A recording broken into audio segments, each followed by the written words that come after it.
So hello everybody, నేను మీ Chandu sir. So నేనేంటంటే Vaddadi charitable trust తరఫు నుంచి సిఏ ఎంట్రన్స్ కోచింగ్ ఇద్దాం అనుకుంటున్నాను. సో సిఏ ఎంట్రన్స్ అంటే సామాన్యమైన విషయం కాదు, అవన్నీ అపోహలు. సిఏ ఎంట్రన్స్ చక్కగా మంచి పట్టుదలతో ఉంటే ఈజీగా సాధించవచ్చు. ఈ సిఏకి ఎవరెవరు ఎలిజిబుల్ అంటే 10th క్లాస్ పాస్ అయిన వాళ్ళు సిఏకి చక్కగా రిజిస్టర్ చేసుకోవచ్చు. ఇంటర్మీడియట్ అయిన తర్వాత మీరు దానికి ఎగ్జామ్స్ అటెండ్ చేయొచ్చు. లేదు ఇంటర్ పాస్ అయిన వాళ్ళు కూడా, ఫైనల్ ఇయర్ చదువుతున్న వాళ్ళు, ఎగ్జామ్స్ రాసేసిన వాళ్ళు కూడా దీనికి రిజిస్టర్ చేసుకొని, బట్ రిజల్ట్స్ వచ్చాకే మీకు మ్యాండేటరీగా తీసుకుంటారు. సో బేసికల్గా సిఏలో పేపర్స్ ఉంటాయి. ఆ పేపర్స్ గురించి, సిలబస్ గురించి, స్టార్టింగ్ ఎంట్రన్స్ దీనికన్నమాట మీరు ఏమేం చేయొచ్చు అనేది నేను ఇవాళ చెప్తాను. సో ఫస్ట్ మనకన్నిటికన్నా మెయిన్ బైబిల్ అకౌంట్స్ అన్నమాట. Principles and practice of accounts చక్కగా 100 మార్క్స్ పేపర్. ఇది 3 hours ఉంటుంది వన్ పేపరు. సో ఇప్పుడు దీనికి మనం ఏం చేయాలంటే, సో అలాగే మనం ఈ పేపర్ ఎందుకు ఇస్తాడంటే basic concepts and principles of accounting తెలుసుకోవడానికి ఇస్తారనమాట. అలాగే ఫైనాన్షియల్ స్టేట్మెంట్స్ ఎలా ప్రిపేర్ చేయాలి, సింపుల్ ప్రాబ్లమ్స్ ఎలాగ ట్యాకిల్ చేయాలనేది నేర్పిస్తారు. సో ఇందులో ఫస్ట్ మనకు వచ్చేది థియరిటికల్ ఫ్రేమ్వర్క్ అనే చాప్టర్. అందులో అకౌంట్స్ అంటే ఏంటి, మీనింగ్, స్కోప్ ఇవన్నీ నేర్పిస్తారు. అలాగే అకౌంటింగ్ కాన్సెప్ట్స్, కన్సిస్టెన్సీ, మెటీరియాలిటీ ఇట్లాంటివన్నీ నేర్పిస్తారు. అలాగే గ్యాప్ ఇట్లాంటి ప్రిన్సిపల్స్ నేర్పిస్తారు. కన్వెన్షన్స్, అకౌంటింగ్ టెర్మినాలజీ ఉంటుంది. అలాగే క్యాపిటల్ ఎక్స్పెండిచర్ అంటే ఏంటి, రెవెన్యూ ఎక్స్పెండిచర్ అంటే ఏంటి, క్యాపిటల్ రిసిప్ట్స్, రెవెన్యూ రిసిప్ట్స్ అంటే ఏంటి, కంటింజెంట్ అసెట్స్ అంటే ఏంటి, కంటింజెంట్ లయబిలిటీస్ అంటే ఏంటి, కంటికి కనబడినది. అలాగే అకౌంటింగ్ పాలసీస్ ఉంటాయి. అకౌంటింగ్ పాలసీస్ ఏమేమి ఉంటాయి ఇట్లాంటివి కూడా నేర్పిస్తారు. అలాగే accounting valuation principles, accounting estimates ఇవన్నీ ఉంటాయి ఫస్ట్ చాప్టర్లో. అలాగే మెయిన్గా ఇది అకౌంటింగ్ స్టాండర్డ్స్. ఇది మీకు ఇక్కడ మొదలయ్యి ఫైనల్ వరకు, సిఏ ఫైనల్ వరకు మేము తీసుకెళ్తూ ఉంటాం. అలాగే Indian accounting standards, concepts and frameworks. So వీటి మీద నేర్పిస్తారు. తర్వాతది మనకి ఇక్కడ సెకండ్ చాప్టర్లో మూడు కనబడుతున్నాయి, కానీ ఇవి చాలా ఇంపార్టెంట్. ఇవి మొత్తం back bone of accounts type. So books of accounts అంటే ఏంటి, ట్రయల్ బ్యాలెన్స్ ఎలా ప్రిపేర్ చేయాలి, రెక్టిఫికేషన్ ఆఫ్ ఎర్రర్స్ అంటే ఏంటి, ఇవన్నీ సెకండ్ చాప్టర్లో మీకు మొదలవుతుంది. నెక్స్ట్ బ్యాంక్ రికన్సిలేషన్ స్టేట్మెంట్ అని ఒకటి ఉంటుంది. దాంట్లో introduction, reasons, preparation of bank reconciliation statement ఇవన్నీ ఉంటాయి. అంటే మనకి క్యాష్ బుక్ ఉంటుంది, బ్యాంక్ బుక్ ఉంటుంది. వాళ్ళ కాలంలో పేటిఎం ద్వారా మనీ ట్రాన్సాక్షన్ జరుగుతాయి. అట్ ది సేమ్ అది బ్యాంక్లో డిపాజిట్, అలాగే మన క్యాష్ ట్రాన్సాక్షన్స్ రెండు జరుగుతాయి. కొన్నిసార్లు క్యాష్ బుక్లో బ్యాంకులో డబ్బులు పడ్డాయని రాసుకుంటాం, కానీ రిటర్న్ వెళ్ళిపోవడం వల్ల పడవు. కొన్నిసార్లు మిస్ అవుతాయి. సో ఆ డిఫరెన్సెస్ అనేవి మనకి పాస్బుక్ ప్రింట్ తీసుకుంటే క్యాష్ బుక్కి వస్తూ ఉంటాయి. వాటిని ఎలా అడ్జస్ట్ చేసుకోవాలనే కాన్సెప్ట్ మీద బ్యాంక్ రికన్సిలేషన్ స్టేట్మెంట్ అనేది ఉంటుంది. అలాగే ఇన్వెంటరీస్ అని ఉంది. ఇన్వెంటరీస్ అంటే మనకి స్టాక్ని ఎలా ఇన్వెంటరీ చేయాలి, ఎలా లెక్కేయాలి. అలాగే నెట్ రియలైజబుల్ వాల్యూ అంటే ఏంటి, ఇన్వెంటరీ వాల్యుయేషన్ టెక్నిక్స్ ఏంటి, ఫీఫో మెథడ్, లీఫో మెథడ్, ఇట్లాంటి వాటి మీద మీకు అవగాహన అనేది కల్పిస్తాం. Next concept and accounting of depreciation. So depreciation గురించి ఇందులో ఉంటుంది. సో డిప్రిసియేషన్ అంటే సింపుల్గా చెప్పాలంటే తెలుగు మీడియం వాళ్ళకి తరుగుదల అంటారు. అంటే ఒక మిషన్ వాడగా మనం బట్టలు వేసుకున్న అరిగిపోద్ది కదా, అరిగిపోయిన దాన్ని లెక్కేయడాన్ని తరుగుదల అంటాం. ఆ డిప్రిసియేషన్ని మనం ఎలా తీసేయాలి, రకరకాల మెథడ్స్ ఉంటాయి. స్ట్రైట్ లైన్ మెథడ్ అని, ఇంకా రకరకాల మెథడ్స్ ఉంటాయి. ఆ మెథడ్స్ ద్వారా మనం డిప్రిసియేషన్ని ఎలా డిడక్ట్ చేయాలో చూస్తాం. అలాగే అకౌంటింగ్ ఫర్ స్పెషల్ ట్రాన్సాక్షన్స్ అని ఉంటుంది. దీన్నే bills of exchange and promissory notes అంటాం. Bills of exchange and promissory notes అంటే మనకు ఒక డబ్బులు ఇచ్చాడంటే 30 daysకి 40 daysకి రిటర్న్ ఇవ్వాలి. సో దానికి సంబంధించిన మొత్తం ఇక్కడ ఉంటుంది. అలాగే sale of goods on approval return basis, ఇది కూడా మిస్లీనియస్ కింద వస్తుంది, కానీ ఇది కూడా మంచి అకౌంటింగ్. మనం గూడ్స్ వేరే వ్యక్తికి అప్రూవల్ రిటర్న్ బేసిస్ మీద ఇస్తాం. తను అమ్మినంత కాలం అమ్మి మనకి అమ్మకపోతే రిటర్న్ కొట్టడం అట్లాంటివి చేస్తూ ఉంటాడు.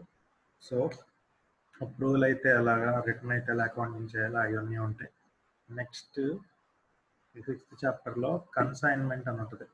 ఈ కన్సైన్మెంట్ అనేది ఒక హోల్సేలర్ కన్సైన్మెంట్ ఆర్డర్ చేయడం, దానికి ఖర్చులు, లోడింగ్, అన్లోడింగ్, కన్సైనర్ అంటే ఏంటి, కన్సైనింగ్ అంటే ఏంటి, ఈ డీటెయిల్స్ అన్నీ ఉంటాయి. సో ఇది పోగా యావరేజ్ డ్యూ డేట్ అని ఉంటుంది. సో ఇక్కడ యావరేజ్ డ్యూ డేట్ అంటే ఏంటంటే ఎప్పుడు మనకి ఏ టైంలో ఏ డేట్లో కట్టాలి తిరిగి ఎవరైనా తీసుకుంటే అని ఉంటుంది. అలాగే అకౌంట్ కరెంట్ అంటే ఏంటి, దాన్ని ఎలా ప్రిపేర్ చేయాలి, ఇవన్నీ ఉంటాయి. సో ఇవన్నీ ఇంటర్మీడియట్ సిలబస్లో కూడా ఉంటాయి. So just revision. Next final accounts of sole proprietorship. Sole proprietor అంటే ఒక ఇండివిజువల్ పర్సన్ యొక్క accounts, closing entries, trading account, profit and loss account, balance sheet of manufacturing and non manufacturing entities అని ఉంటాయి. Manufacturing ఏం చేస్తారంటే మామూలుగా trading దానికి అయితే ఓపెనింగ్ స్టాక్, క్లోజింగ్ స్టాక్ ఇట్లా వేస్తాం. మ్యానుఫ్యాక్చరింగ్లో వర్క్ ఇన్ ప్రోగ్రెస్ ఇట్లాంటివి కూడా, opening work in progress, closing work in progress of రా మెటీరియల్స్ ఇట్లాంటివి కూడా యాడ్ అవుతా ఉంటాయి. నెక్స్ట్ అలాగే పార్ట్నర్షిప్లో కనుక మనం చూసుకున్నట్టయితే final accounts of partnership firm అంటాము. ఫైనల్ అకౌంట్స్ పార్ట్నర్స్ ఒకళ్ళు కొత్త వాళ్ళు అడ్మిట్ అయితే, ఒకళ్ళు రిటైర్ అయిపోతే, ఒకళ్ళు చనిపోతే, లేదా ఎవరైనా బయటికి వెళ్ళిపోతున్నారు, వాళ్ళకి గుడ్ విల్ ఎంత ఇవ్వాలి. అలాగే లిమిటెడ్ లయబిలిటీ పార్ట్నర్షిప్ అంటే ఏంటి, మామూలు దానికి డిఫరెన్స్ ఏంటి, ఇలాంటివన్నీ ఇందులో వస్తాయి. Next financial statement of not for profit organisation అని మనకి 9th చాప్టర్ ఉంటుంది అకౌంట్స్లో. So significance of receipts and payment account, income అంటే ఏదైతే నాట్ ఫర్ ప్రాఫిట్ నడిపే ఆర్గనైజేషన్స్ ఉంటాయి, సంస్థలు లాంటివి, ఎన్జిఓస్ లాంటివి, వాటికి ట్రేడింగ్ అకౌంట్ ఉండదు, అమ్మలేరు కొనలేరు కాబట్టి. సో వాళ్ళకి income and expenditure account, balance sheet మాత్రమే వేస్తాం. సో దానికి receipts and payment account, income and expenditure account and balance sheet ఇవి వేస్తాము. దానికి రిలేటెడ్ టాపిక్స్ ఉంటాయి. అలాగే ఇంట్రడక్షన్ టు కంపెనీ అకౌంట్స్. షేర్లు అంటే ఏంటి, డిబెంచర్స్ అంటే ఏంటి, ఒక కంపెనీని ఎలా రైజ్ చేస్తారు, నెక్స్ట్ అంటే ఇష్యూ ఆఫ్ షేర్స్ అంటే ఏంటి, ఫర్ ఫ్యూచర్ ఆఫ్ షేర్స్ అంటే ఏంటి, రీఇష్యూ ఆఫ్ షేర్స్ అంటే ఏంటి, అలాగే as per schedule 3 of companies act 2013 ప్రకారం బ్యాలెన్స్ షీట్ని ఎలా ప్రిపేర్ చేయాలి, వర్టికల్ బ్యాలెన్స్ షీట్ని అనేది అకౌంట్స్లో నేర్చుకుంటాం మనం. సో నెక్స్ట్ మనకు వచ్చేది 60 marks paper, business law and business correspondence and report writing. ఇదివరకు మర్కండైల్ లా అని ఉండేది, దాన్ని ఇప్పుడు పేరు మార్చి B law and business correspondence and report writing అని కమ్యూనికేషన్ పార్ట్ కూడా కొంచెం కలిపారు. సో ఇందులో మనకి మెయిన్గా ద ఇండియన్ కాంట్రాక్ట్ యాక్ట్ 1872 అని ఉంటుంది. ఇది సెక్షన్ 1 నుంచి సెక్షన్ 75 వరకు ఉంటుంది. సో ఇందులో జనరల్ నేచర్, కాంట్రాక్ట్ అంటే ఏంటి, అగ్రిమెంట్ అంటే ఏంటి, ఇంకా రకరకాల కంటింజెంట్ అంటే ఏంటి, క్వాసి కాంట్రాక్ట్ అంటే ఏంటి, ఎంప్లాయిడ్ అథారిటీ అంటే ఏంటి, బ్రీచ్ ఆఫ్ కాంట్రాక్ట్ అంటే ఏంటి, పర్ఫార్మెన్స్ ఆఫ్ కాంట్రాక్ట్ అంటే ఏంటి, essential elements of valid contract అంటే ఏంటి, వాయిడబుల్ కాంట్రాక్ట్ అంటే ఏంటి, వాయిడ్ కాంట్రాక్ట్ అంటే ఏంటి, ప్రపోజల్ అంటే ఏంటి, ఆఫర్ అంటే ఏంటి, యాక్సెప్టెన్స్ అంటే ఏంటి, దీనికి సంబంధించి మొత్తం మీకు కోచింగ్ ఇవ్వడం జరుగుతుంది. నెక్స్ట్ అలాగే the sale of goods at formation of contract of sale. ఏదైనా కొన్నప్పుడు కండిషన్స్, వారంటీస్ ఉంటాయి కదా, దానికి సంబంధించిన సేల్ ఆఫ్ గూడ్స్ చట్టాలు, కొన్నప్పుడు ఎలా ఉంది, అలాగే transfer of ownership, third party ఎప్పుడు డెలివరీ చేస్తాం, అలాగే డెలివరీ ఆఫ్ గూడ్స్ డెలివరీ అయ్యాక ఓనర్షిప్ అవ్వద్ది, గూడ్స్ డెలివరీ అవ్వకముందు ఓనర్షిప్ అవ్వద్ది. అన్పెయిడ్ సెల్లర్ అంటారు, అంటే సరుకు అమ్మేసాం కానీ మన దగ్గరే ఉంది సరుకు, వాడికి డబ్బులు కట్టేంత వరకు ఓనర్షిప్ వాడిదే, రిస్క్ మంది, ఇట్లా రకరకాలు ఉంటాయి. ఈ సరుకు అక్కడ పాడైపోయినా మన షాప్లో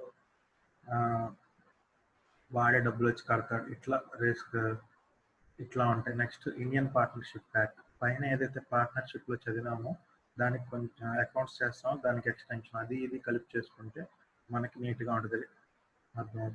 అలాగే లిమిటెడ్ లయబిలిటీ పార్ట్నర్షిప్ అని కొత్తగా ఇంట్రడ్యూస్ చేశారు 2008 act.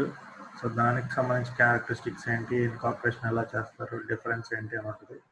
Next the companies act 2013, essential features of companies, corporate wheel theory, classes of companies, types of shares, incorporation of company, memorandum of association, articles of association, doctrine of indoor management, ఇట్లాంటివి ఉంటాయి.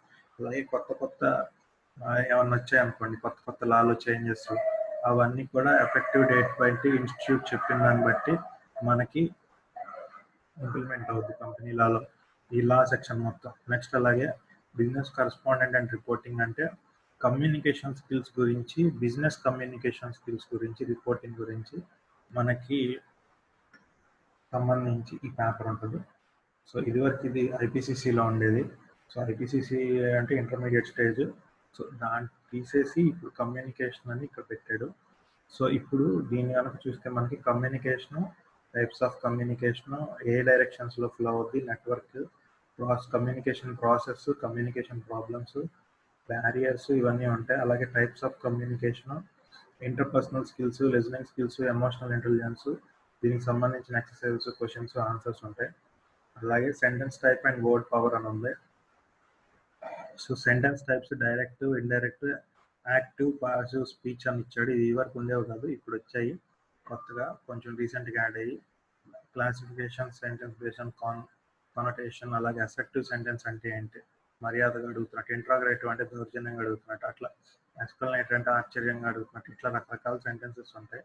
అలాగే sentence structure, subject అంటే ఏంటి, predicate అంటే ఏంటి, verb అంటే ఏంటి, object అంటే ఏంటి,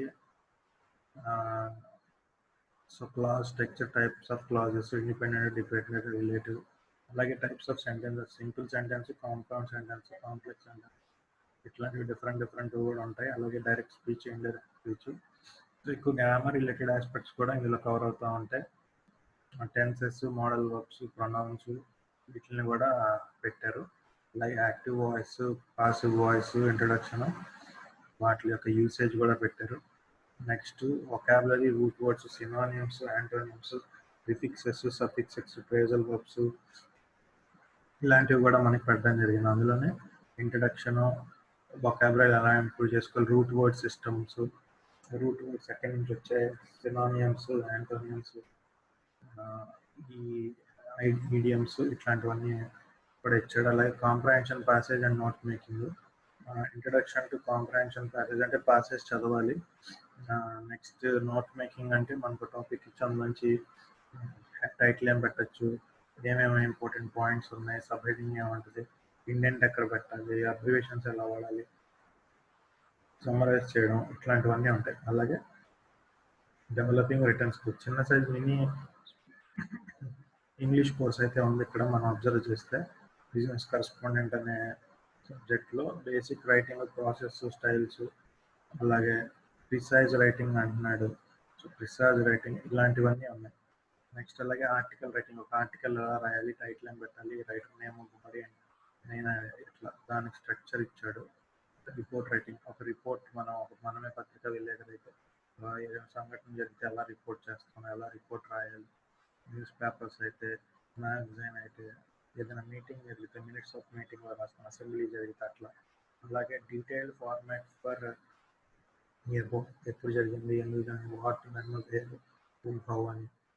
సో ఇలాంటివన్నీ ఉంటాయి. అలాగే ఫార్మల్ లెటర్స్, సర్క్యులర్స్ ఎలా రాయాలి, కంప్లైంట్స్ ఎలా రాయాలి, మెమోస్ ఎలా రాయాలి, ప్రమోషనల్ కంటెంట్ ఎలా ఉంటుంది, సేల్స్ అంటే ఏంటి, రికవరీ అంటే ఏంటి, రెమిటెన్స్ అంటే ఏంటి, దీనికి సంబంధించిన డీటెయిల్స్ కూడా ఉంటాయి ఇక్కడ. అలాగే డేట్, శాలరీ, దానికి ఒక స్ట్రక్చర్ కూడా ఇందులో ఉంది. రైటింగ్ ఫార్మల్ మెయిల్స్, ఇది చాలా ఇంపార్టెంట్ టాపిక్, లైఫ్లో ఎక్కడికైనా ఉపయోగపడుతుంది వెళ్ళారంటే. How to write a formal mail, writing effective mails, essential elements of mail, subject line అంటే ఏంటి, గ్రీటింగ్ ఎలా ఉండాలి, టార్గెట్ ఆడియన్స్ ఎవరు, క్లారిటీ, సో ఫార్మల్ క్లోజింగ్ ఎలా ఉండాలి, ప్రూఫ్ రీడింగ్ ఎలా చేయాలి, ఫీడ్బ్యాక్. ఓకే, రిజ్యూమ్ రైటింగ్ కూడా ఇచ్చాడు. అసలు ఈ సబ్జెక్ట్ చాలా బాగుంటుంది, అయితే నేర్చుకుంటే మనిషి అనేవాడు 360 degreesలో డెవలప్ అవుతాడు. Name and contact details, objective summary, so ఒక రెజ్యూమ్లో ఏమేమి కావాలో పాయింట్స్ అవన్నీ పెట్టాడు. నెక్స్ట్ వచ్చేసి మీటింగ్స్ అంటే ఏంటి, నోటీస్ అంటే ఏంటి, అజెండా అంటే ఏంటి, డ్రాఫ్టింగ్ మినిట్స్ అంటే ఏంటి, ఇలాంటివన్నీ ఉన్నాయి. నెక్స్ట్ అలాగే business mathematics, logical reasoning and statistics అన్ని కలిపేసి మనకి ఇంకో సబ్జెక్ట్ కింద పెట్టాడు. సో ఇక్కడ మ్యాథ్స్, రీజనింగ్, స్టాటిస్టిక్స్ ఇవన్నీ కలిపి 100 మార్క్స్కి మనకి పేపర్ ఉంటుంది. సో బిజినెస్ మ్యాథమెటిక్స్ వచ్చేసి 40 మార్క్స్. ఇందులో ratio, proportions, indices and logarithms ఉంటాయి, ఈక్వేషన్స్ ఉంటాయి, మ్యాట్రిక్స్ ఉంటాయి, లీనియర్ ఈక్వాలిటీ ఇవన్నీ ఉంటాయి, టైం వాల్యూ ఆఫ్ మనీ ఉంటుంది. Next permutations and combinations, sequence and series బాగుంటుంది, సెట్స్, ఫంక్షన్స్, రిలేషన్స్ ఇవన్నీ ఉంటాయి, ఇంటిగ్రల్ క్యాలిక్యులస్ ఇదంతా మ్యాథమెటిక్స్. అలాగే లాజికల్ రీజనింగ్ 20 మార్క్స్ ఉంటుంది, నెంబర్ సీడింగ్స్, కోడింగ్, డీకోడింగ్, అలాగే direction tests, seating arrangements, blood relations, సిలోజిమ్స్ ఇవన్నీ ఉంటాయి. నెక్స్ట్ 40 మార్క్స్ స్టాటిస్టిక్స్ ఉంటుంది. ఇదే మనకి స్కోరింగ్ ఏరియా అని కూడా చెప్పుకోవచ్చు. ఫర్ ఎగ్జాంపుల్ స్టాటిస్టికల్ టిప్స్ ఇదంతా థియరీ ఉంటుంది. Next central tendency and dispersion, probability, correlation, index numbering ఇవన్నీ కాన్సెప్చువల్గా నేర్చుకుంటే చాలా బాగా వస్తాయి. కార్ల్ పియర్సన్స్ ఫార్ములాని బట్టి తీసుకురావడం చాలా ఈజీగా ఉంటుంది స్టాటిస్టిక్స్ అయితే.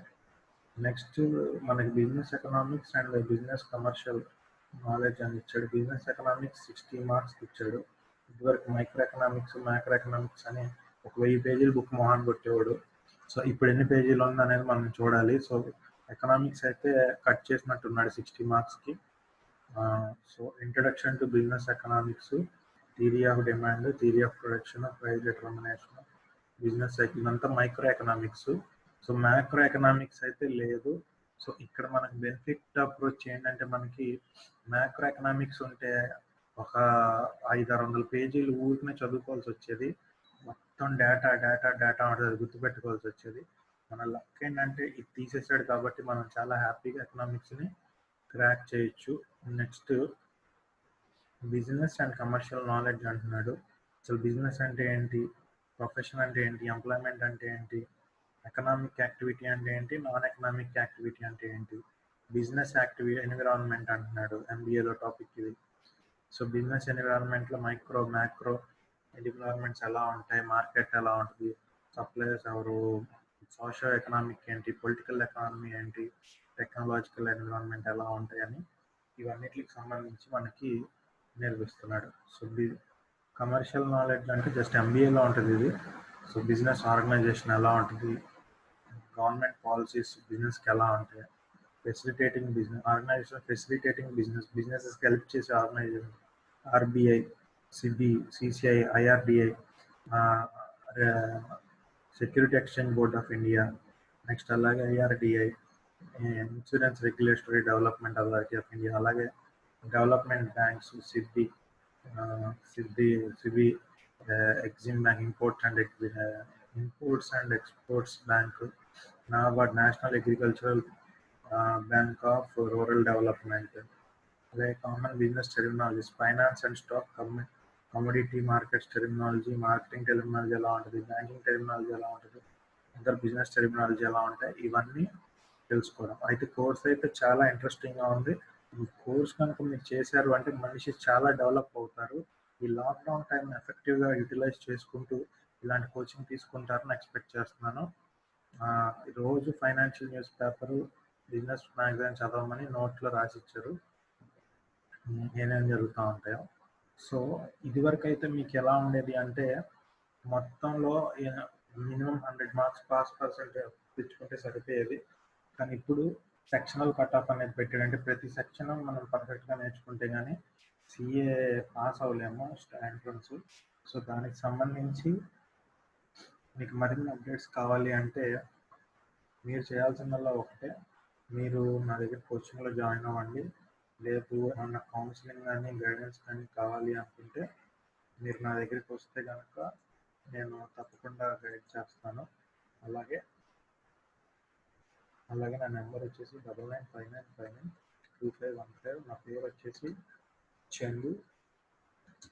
అలాగే నా క్వాలిఫికేషన్స్ వచ్చేసి ట్రిపుల్ పోస్ట్ గ్రాడ్యుయేట్. నేను ఎంబీఏ చేశాను, ఎంకామ్ చేశాను, ఎంఎస్సీ సైకాలజీ చేశాను.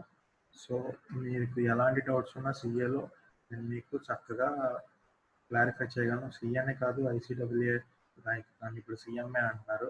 సిఎంఏ ఇండియా, సిఎంఏ యూకే అని 2 ఉంటాయి. దాన్ని ఎలా హ్యాండిల్ చేయాలి. అలాగే సిఎస్ కంపెనీ సెక్రటరీ అని కోర్స్ ఉంటుంది. అలాగే కంపెనీ సెక్రటరీ ఎక్కువ లా బేస్ మీద ఉంటుంది. అది కూడా కాకుండా మీకు ఇంకా కావాలి అంటే సిపిఏ అని, ఇట్లా ఎక్కువ ఫారెన్ కోర్సెస్ కూడా మనం వాటి డీటెయిల్స్ మీకు ఇవ్వగలం. సో మీరు ఒకసారి ఆలోచించి నార్మల్ తుక్కులు కోర్సెస్ చేయకుండా ఇలాంటి మంచి మంచి కోర్సెస్ చేసి సక్సెస్ఫుల్ అవ్వాలని కోరుకుంటున్నాను. So thank you. బై.